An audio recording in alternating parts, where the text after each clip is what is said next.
Hello అందరికీ, ఎలా ఉన్నారు? సో ఇవాళ మేము దొండకాయ ఫ్రై చేసుకుంటున్నాం అనమాట.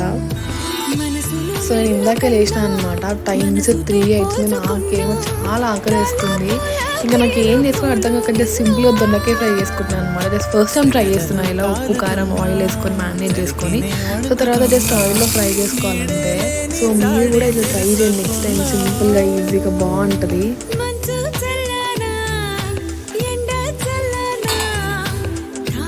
నేను పైన వాటర్ పోస్తున్నాను అనమాట, ఎందుకంటే కింద మళ్ళీ మాడిపోయింది, ఇంకా మాడిపోతుందేమో అని చెప్పేసి ముందే వాటర్ పోసి పెట్టుకుంటున్నాను అనమాట. అంటే ఏ కర్రీ అయినా అలా చేసుకున్నాం అనుకో, పైన వాటర్ పోసుకొని అసలు కర్రీ మాడిపోదు అనమాట, చాలా లోపల మంచి బాయిల్ అయిపోతుంది. టేస్ట్ అయితే బాగుంది, బట్ సాల్ట్ మాత్రం తగ్గింది. నేను మాత్రం సాల్ట్ ఇంకా కారం చాలా ఎక్కువ ఆల్సో నా ఛానల్ సబ్స్క్రైబ్ చేసుకోండి ప్లీజ్. బాగుంది. Okay bye.